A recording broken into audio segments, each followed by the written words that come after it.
bodinya itu panjang. Gaya celangapnya burung ini sih terlihat sangat prospek ya. Masuk. Imam masuk. Coba sore wani ora?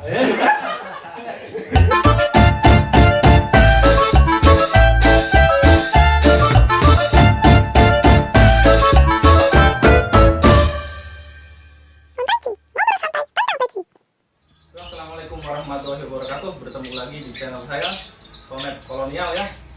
Dan hari ini kita kedatangan paketan dari mana ini Kang? Solo. Dari Solo ya. Ini bahan dari Solo, bahan-bahan peledak ya buat di Cikarang.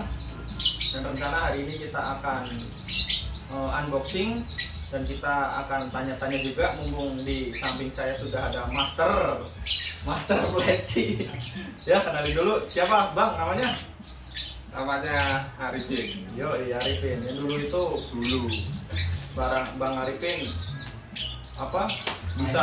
Bisa bikin pleci harga 35 ya, ditawar 3 juta dulu kemarin ya, tapi burungnya modal. Setelah ditawar burungnya modal. Oke, langsung aja kita unboxing ya burung peledak dari Solo ini.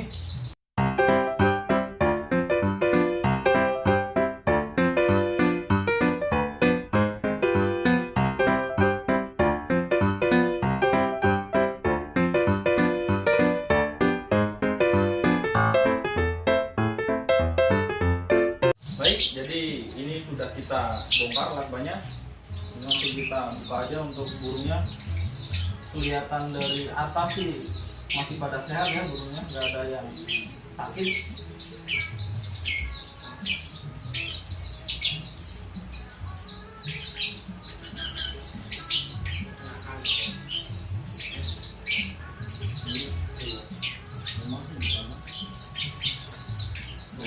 Yoi, penampakannya guys, gede-gede ini umum. Pacitan punya.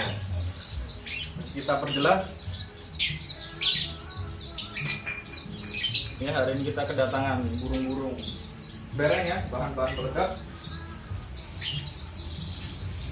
Ada berapa ini Mas yang datang? 8 burung ya. 8 burung itu bereng semua. Bereng semua ya. Jadi ini 8 burung bereng semua. Jamin jantan. Jangan jamin jantan loh, jamin ngiriwik. Oh ya, kalau jamin jantan biasanya bisa betina gitu ya. Kalau jamin kriwik itu udah otomatis jantan gitu ya. Nah, ini udah masih minta di apa namanya? Loloh ya. Oke, jadi di depan kita sudah ada burung-burung bahan ini ya, Mas. Siap. Ya. Dan Pemilih rambayan. Pertanyaan nih pertama untuk Bung Arifin nih. Di depan kita sudah ada burung-burung bahan ya, dan saya mau menanyakan di mana ini Bang? Cara memilih burung-burung bahan yang kedepannya itu prospek lah, itu yang menjanjikan gitu. Apa kita lihat dari segi body, apa kita lihat dari segi paruhnya yang gimana gitu loh. Monggo Bung Arifin. Ya, karena di depan kita ini kan udah ada jaminan ya dari pensuplainya bahwa burung ini semuanya jantan, karena pleci kan tip pertama itu kita harus bisa membedakan pleci jantan atau betina. Itu pokok utama. Cuman karena udah ada jaminan bahwa ini semuanya jantan, berarti kan tinggal kita pilih sesuai kesenangan lah, atau yang biasanya orang sebutnya biar kedepannya prospek itu yang bagaimana. Biasanya yang rada gampang bisa ya. Karena udah positif jantan semua, paling kalau tip dari saya milih pertama ya jelas dari postur ya, karena masih burung anakan. Kalau langsung bedain volume rada akan bisa. Karena anakan biasanya kan volumenya pasti belum keluar ya. terlalu pecah gitu ya. Ya masih pelo atau masih belum Iya jelas apa lah. Bang? Kalau saya pribadi sih tip-tipnya paling untuk ini berlaku untuk burung ombyokan atau yang udah dijamin jantan ya. paling postur itu kalau saya lebih senang yang postur panjang gitu ya, jadi dari bodinya itu panjang, karena bodi panjang itu biasanya nanti ke depannya tuh volume nanti akan dapat dan durasi kerjanya dan gaya main di lapangannya lebih enak dibandingkan dengan burung yang berpostur pendek. Nah, panjangnya tuh panjang gimana memang? Biasanya panjang kan dadanya ada yang bulat, ada yang datar gitu loh. Ya, kalau panjangnya itu bisa dilihat dari kepala sampai Ekor gitu ya. itu manjang, kan ada yang buntap, dadanya gede, tapi ya lebih dilihatnya itu silindris saja. Oh iya. Nah, itu tip satu. Keduanya, kalau nyari burung dengan materi gaya-gaya speed atau bukaan lebih lebar itu biasanya dari bentuk kepala. Kalau saya Bentuk kepala. bentuk kepalanya itu cenderung jangan yang nyari yang simetris lurus dari Apa punggung. gimana gitu? Dari punggung ke kepala itu jangan yang lurus, tapi dia lebih belok. Dari sininya belok gitu ya. Dari sini ke punggung itu dia ada tepungan belokan. Itu biasanya nanti gaya celangapnya itu pas saat ngeluarin materi itu lebih enak dibanding burung yang lurus. Karena burung lurus itu biasanya cuma ya gayanya kurang. Gayanya kurang. Cuman kalau kita lihat burung-burung yang dengan gaya cengklakan lebih mewah itu postur kepalanya pasti lebih ngalur lah. Iya, bahasa ini. Pintar banget sih gitu boleh posisi.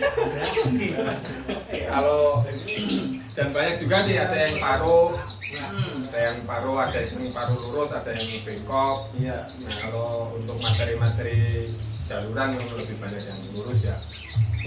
Yang sejaluran itu biasanya yang lurus itu paruhnya.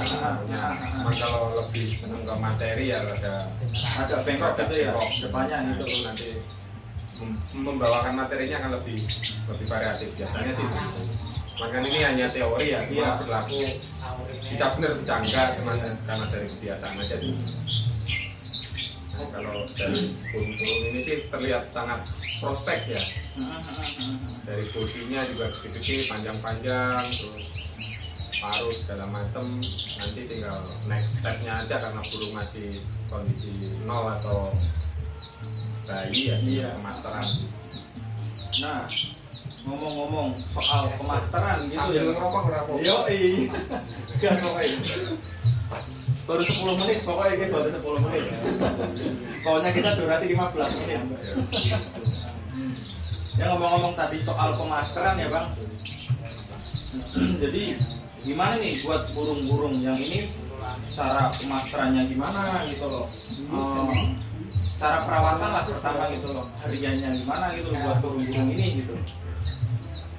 Kalau perawatan sih rata-rata sekarang udah banyak pemasukan suplemen yang bagus-bagus ya, tinggal pilih aja selera masing-masing ya, cocoknya yang mana, karena gemburan produk dari pemain-pemain Sleman sekarang sudah variatif dan bagus-bagus lah. Iya. Kita tidak jangan nyebutin mana yang lebih bagus, hampir semuanya bagus. Kalau mau endorse silahkan.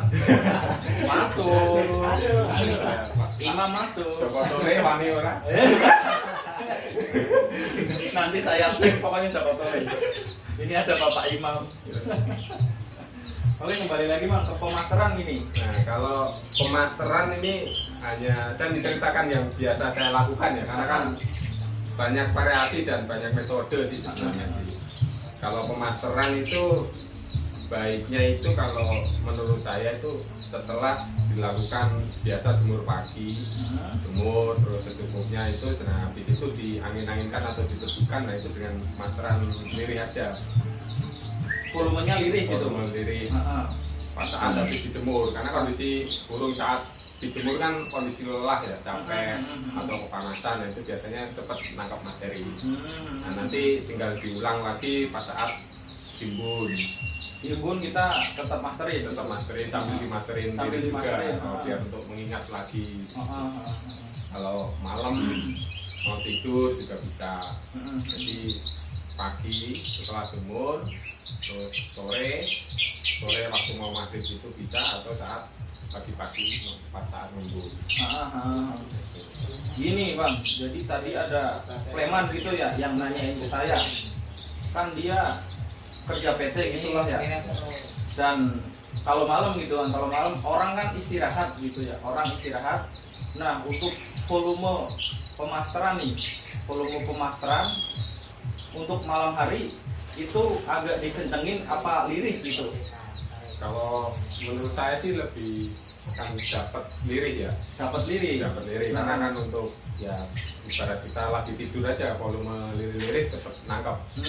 Kalau terlalu kenceng mah nggak bisa tidur nanti. Biasanya stres gitu ya. Iya, kita juga nggak bisa tidur gitu kalau kenceng gitu kan. Burungnya juga nggak tidur nggak nangkap materinya. Dan nanti pas saat ngembun, nah nanti dibunyiin lagi masyarakat. Biasa sih kalau kuncinya peci itu menurut saya cuma ada dua sih ya. 3 lah, penjemuran, umbar, sama pengembunan. Pengembunan gitu ya. Itu faktor yang nggak bisa dilepasin Nggak gitu. bisa dilepasin dari burung peci itu sendiri. Oke, kalau ini ngomong-ngomong tentang pengembunan ya Mas. Pengembunan ya, biasanya embun itu dari jam berapa sampai jam berapa gitu? Ngembun gitu. Kalau ngembun di Subuh. daerah sekarang kalau saya subuh rata-rata burung saya belum bangun. Belum bangun subuh. Jadi saat dia jam 5 jam 6 lah. 5 ke atas Ya, gitu lah ya. udah mulai kelihatan terang sedikit. Nah itu kan burung dari tidur terus terang nanti kan tahu-tautan. Nah kondisi burung jangan ditempel tapi dipencar. Oh, jadi pas posisi pengembunan itu burung jangan ditempel gitu ya. Ditempel, Tapi bisa dipental gitu ya. Biar pada saling tahu. Itu untuk melatih burung ngalas juga kan. Kalau Iya. ngalas kan burung lebih keluarin volume, nanti disambung dengan masteran, nanti kan insya Allah akan ngawas materi. Jadi intinya jangan digabung gitu ya, jangan Digabung, digeser ya. gitu lah ya. Sambil pemasteran juga gitu tadi ya. Oke. Burungnya ketepet. Oke, tadi kan sudah pengembunan gitu ya. Nah, tahap itu udah tadi kita tanyain ke Bang Arifin. Jadi sekarang kita tahap penjemuran ini Bang. Untuk penjemuran biasanya berapa jam gitu lah? Ngopi sih Bang. Kalau ngopi. Santai aja kita santai. Jangan terlalu serius. Untuk penjemuran biasanya dari karakter burung beda-beda ya, nanti bisa dilihat. Kalau dari saya sih untuk tahu kapasitas berapa jam burung itu dijemur segala macam kan biasanya kelihatan dari kalau dijemur udah mengap-ngap berarti kan udah panas ya. Iya, Nah itu bisa, intinya sampai dia mangap lah. sampai dia mangap Ya, gitu. sampai dia mangap udah kepanasan. Nah itu setelah itu baru diteduhkan, diangin-anginkan sambil dikasih EF terus dimasterin lirik aja. Iya. Soalnya dari daya tahan tubuh burung juga itu kan beda-beda gitu ya. Ya, itu yang dimaksud harus tahu karakter burung karena tidak bisa disamakan satu burung yang satu dengan burung yang lain. Kita harus tahu karakter burung itu maunya gimana gitu. Kalau nggak kuat panas ya jangan panas atau maunya panas, kan karakternya beda-beda. Iya, dopingan juga gitu ya, ada yang standar gitu, ada yang mau setiap hari di doping gitu ya. Ya, betul. Dan untuk perawatan di sore harinya ini Mang, apakah kita tempel aja apa gimana gitu? Kalau Apa tergantung aktivitas yang merawatnya gitu? Kalau untuk aktivitas sore atau siangnya sih bagusnya tetap di koloni ya, Tetap di kalau koloni. tempel rapet. Karena kan bertujuan untuk, karena burung ini burung koloni, jadi harus di rumah itu harus membuat koloni sendiri. Jadi nanti saat dibawa ke gantangan atau buat main ke teman itu ketemu koloni yang berbeda, nanti akan ada yang keluar menonjol lah satu-satunya. Karena ini burung-burung koloni, jadi tetap harus sistemnya koloni. Oke. Alhamdulillah kita sudah 17 menit buat konten. Dan mungkin ini pertanyaan terakhir gitu ya Mang. Kita kan tadi udah panjang lebar ngobrol tentang milih bahan gitu ya, cara perawatan gitu ya. Nah kalau misalkan burung kita sudah siap gantang gitulah, siap gantang gitu ya. Nah biasanya Bang Arifin itu dopingnya itu hamin berapa gitu loh. Dan apa namanya, hamin berapa gitu Bang Arifin biasanya doping? Doping untuk lomba biasanya Hamin 2 lah. Hamin Atau 2. kalau yang memang seneng kentang atau main doping tinggi Hamin 3 bisa. Nanti tinggal dilihat karakter burungnya pas saat main itu udah kondisi tanpa doping atau masih tetap doping. Biasanya begitu. Jadi Hamin 2 biasanya kita kencengin untuk performa di kandangnya nanti maksimal lah, nanti tinggal disetting di lapangannya ini burung ini ketinggian atau enggaknya ya nanti tinggal dilihat kondisi karakter burung karena ada yang seneng kenceng, ada yang seneng pada saat mulai turun. Oke, alhamdulillah sudah 18 menit ya kita ngobrol dengan Bang Arifin. Mungkin kita sambung lagi next besok karena kita mau ngopi dulu dan mau kita obrak-abrik nih kan bahan dari apa namanya? Mudah-mudahan ada manfaatnya, kalau nggak ada ya nggak apa-apa. Namanya berbagi tips ya. Oke. Masing-masing aja. Senengan. Baik, terima kasih Bang Arifin. Sama-sama. Salaman sih. Yuk, Ya, selalu. Amin, Buat alhamdulillah. Yuk. PCMI Cikarang. Jos. Tepuk tangan.